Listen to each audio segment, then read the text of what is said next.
Elvis Presley's granddaughter, Keough, is opening up about her plans for Graceland and a promise to her mother. There is a staircase at Graceland that no tourist has ever climbed. No camera has ever captured what lies beyond its top step.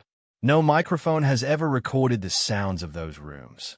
For 4 to 7 years, the second floor of Elvis Presley's Memphis mansion has remained sealed, not by bureaucratic red tape or legal injunction, but by something far more powerful: the grief and devotion of a family that refused to let the world reduce their most sacred spaces to a spectacle. But now, something has shifted.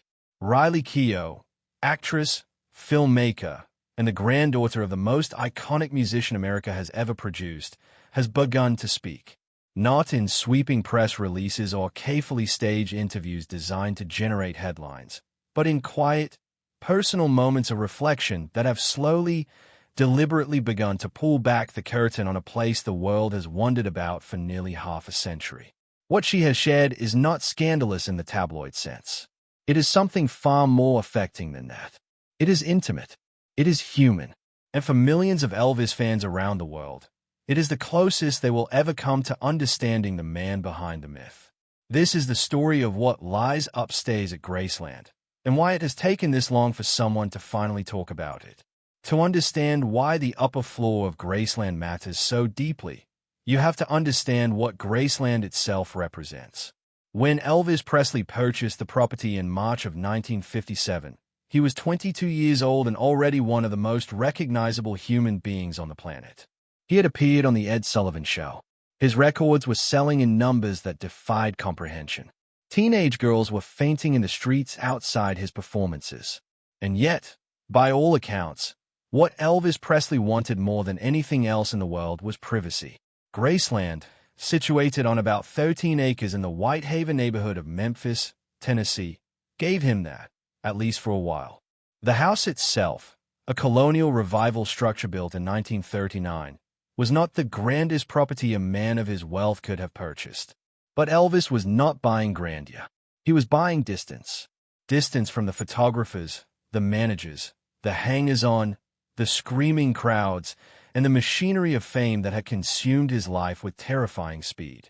Over the following 2 decades, he transformed the house into a deeply personal environment. The decor evolved to reflect his personality: bold, sometimes eccentric, always authentic. The famous jungle room, with its waterfall and green shag carpeting climbing the walls, was not a designer's vision. It was Elvis's vision, assembled almost impulsively in a single afternoon of furniture shopping. The trophy room displayed his gold records and film memorabilia.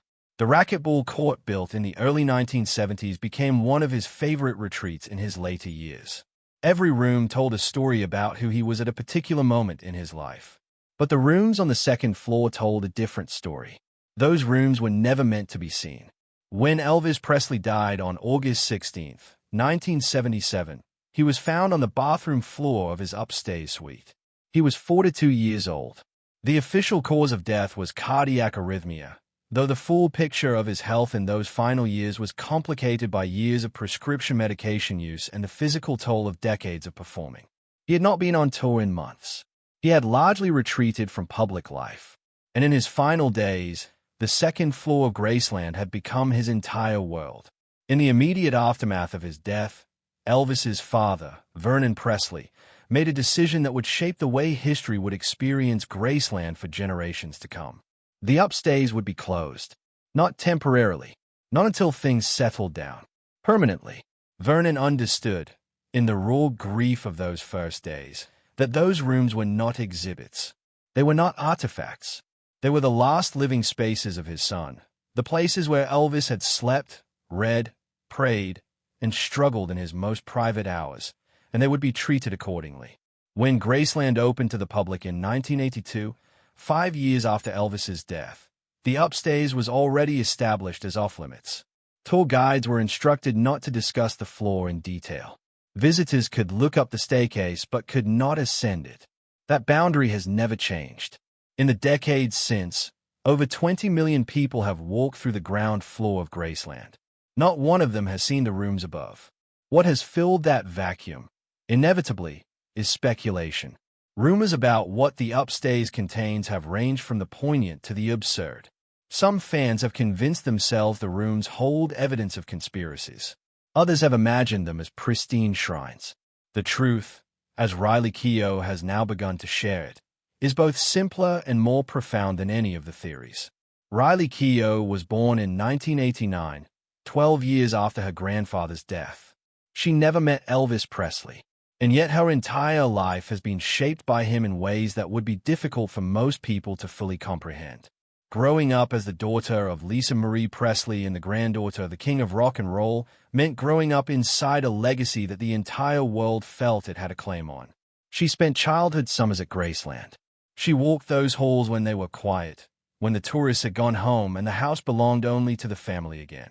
She grew up understanding, even as a young child, that there were parts of the house that were different from the rest, parts that held a weight that couldn't quite be explained to outsiders. The upstairs was the heaviest of all. Riley has spoken about climbing those stairs as a child, not with mischief but with reverence. She and her cousins knew not to touch anything. They knew, without being told explicitly, that they were in a different kind of space. A space where time had made a decision to stop moving. Her mother, Lisa Marie, had an intensely complicated relationship with Graceland and particularly with the upstairs rooms. For Lisa Marie, who was 9 years old when her father died and who found him that August afternoon, those rooms were not history. They were trauma. They were grief that never fully resolved. She rarely spoke about them publicly, and when she did, the pain in her voice was unmistakable. She protected those rooms not out of legal obligation, but out of something deeply, personally necessary. When Lisa Marie Presley died in January of 2023 at the age of 54, the ownership of Graceland passed to Riley. She became, almost overnight, not just the heir to a property but the custodian of an entire cultural mythology. She was 33 years old. In the time since she inherited Graceland, Riley Keough has made a quiet but significant shift in how she engages with the public about the estate and its history. She has not thrown open the doors of the upstairs. She has not turned the second floor into a ticketed attraction or a streaming documentary. What she has done is begin to speak, carefully, selectively, and with evident emotional weight, about what those rooms actually contain and what they meant to her grandfather. The picture she has painted is one of extraordinary intimacy. Elvis's bedroom on the second floor, she has described, remains exactly as it was on the day he died. The bed is still dressed in its original linens. On one nightstand sits a Bible, not a decorative one, but a well-used personal copy, its margins filled with Elvis's own handwritten annotations, passages underlined, questions written alongside verses. This was a man who thought deeply about faith, who wrestled with theology and spirituality throughout his life, and those notes represent perhaps the most direct window into his inner world that exists anywhere. On the other nightstand, the physical evidence of his struggle is equally present. Medication bottles remain where they were left. Some are still full. The coexistence of those two nightstands, the Bible and the bottles, the seeking and the suffering, tells a story about Elvis Presley that no biography has ever quite captured with the same bluntness. Riley has also spoken about a personal study adjacent to the bedroom, a small, dark-paneled room lined with bookshelves. Elvis was a voracious reader, a fact that surprises many people who know him primarily as a performer. His reading interests were wide-ranging and deeply serious. Numerology, Christian mysticism, Eastern philosophy, the works of Khalil Gibran, books on the nature of consciousness and the afterlife. He was a man who lived publicly in the most superficial register imaginable: fame, performance, spectacle, while privately pursuing questions that most people never think to ask. Among the books in that study, Riley found notebooks, personal journals in Elvis's own handwriting. She has described the contents as ranging from reflective to erratic, passages that read like prayers sitting alongside unfinished song lyrics, stream of consciousness paragraphs that trail off mid-thought, observations about fame that are by turns lucid and heartbreaking. One page, she has said, simply repeats a single word over and over: free. The question mark makes it devastating. Perhaps the most striking revelation Riley has shared involved a discovery beneath Elvis's bed, a showbox, labeled in handwriting that she immediately recognized, bearing the instruction, "Do not open." She opened it. Inside were letters, unsent letters, written in Elvis's hand, addressed to people he loved. One was addressed to Lisa Marie, the daughter he adored and worried about, the child he knew would grow up in the shadow of his absence. Another letter bore no specific name. Its salutation read simply, "To whoever finds this after I'm gone." Riley has not revealed the contents of these letters. She has said, plainly, that they are too personal to share publicly and that she is not certain they ever should be. But her acknowledgement that they exist, that Elvis, in some private moment, sat down and wrote words he never intended to send to people he loved and was already anticipating leaving, adds an almost unbearable dimension of humanity to a figure the world has so thoroughly mythologized that his actual humanness sometimes gets lost entirely. He knew he was not well. Whatever specific thoughts he had about his own mortality, those letters suggest he understood, on some level, that his time was running short. And rather than picking up the phone or walking down the hall, he wrote. Alone, in his room, in the house he had bought to escape the world. At the top of the staircase no one was allowed to climb. There is another space upstairs that Riley has mentioned, one that appears in no official Graceland literature, no architectural record, no fan account or former employee memoir. She calls it, simply, the quiet room. Located at the far end of the upstairs hallway, this small space was designed by Elvis himself as a place of meditation and private retreat. It has low lighting. The floor is cushioned. An old sound machine, the kind that generates soft ambient noise, still hums faintly in the corner. There are no photographs of this room. There are no visitor accounts. Before Riley mentioned it, there was no public knowledge that it existed at all. She has described it as the most honest room in the house. In a life defined by performance, by the constant demand to be larger, louder, more electric than any human being can sustain being, Elvis apparently carved out a small physical space where he could simply be still. A room with no audience, no expectations, no cameras, just silence and the person he was when no one was watching. For Riley, that room represents something essential about her grandfather that the rest of Graceland, for all its richness and spectacle, doesn't quite capture. The jungle room tells you about his creativity. The trophy room tells you about his success. The meditation garden, where he is buried, tells you about his end. But the quiet room tells you about his hunger, his genuine, lifelong search for something quieter and more real than the life that fame had built around him. The natural question, for anyone hearing these revelations, is why? Why is Riley sharing this now? After nearly 5 decades of family silence. What changed?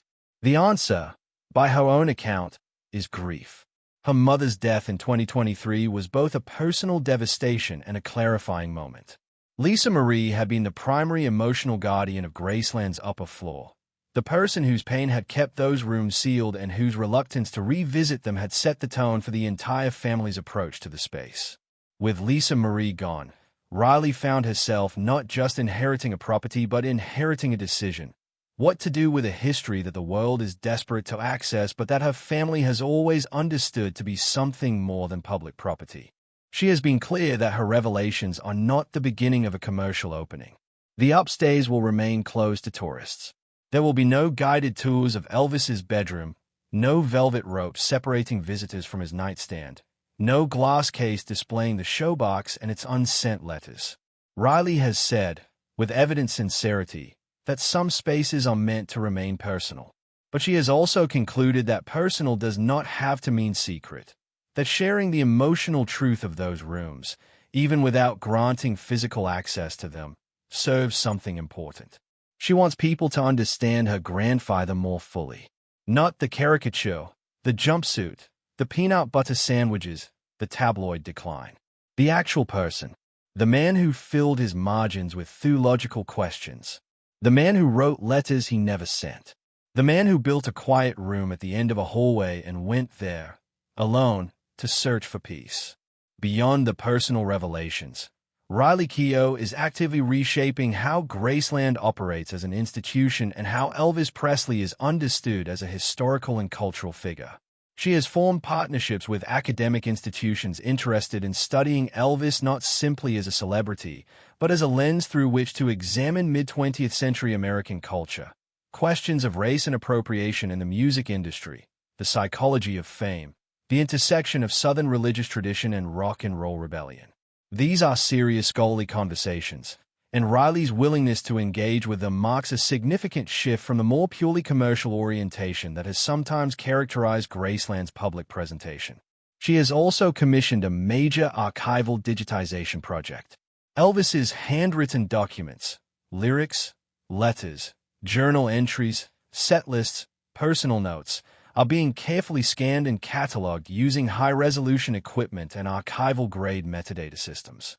The goal is both preservation and accessibility, ensuring that these materials survive indefinitely and that researchers, educators, and ultimately the public can engage with them in appropriate contexts.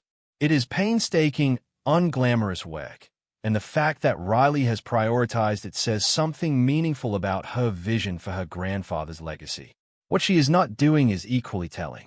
She has declined every approach to turn Elvis's story into reality television. She has refused requests to dramatize his final days in ways that she considers exploitative. She has shown no interest in licensing his image or music for purposes she considers beneath the dignity of his actual artistic legacy.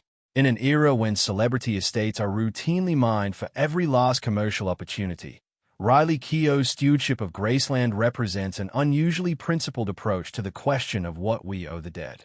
There's a staircase at Graceland that no tourist has ever climbed. That fact has not changed. Riley Keough has not announced that it will change. The second floor remains sealed, the rooms preserved in their 1977 stillness, the clock above Elvis's bed frozen at the moment the paramedics arrived. But something has changed, nonetheless. For decades, the silence around that staircase allowed the imagination to run wild, producing conspiracy theories, fake sightings, tabloid fictions, and an entire industry of speculation that often had more to do with the public's need for mystery than with any actual truth about Elvis Presley.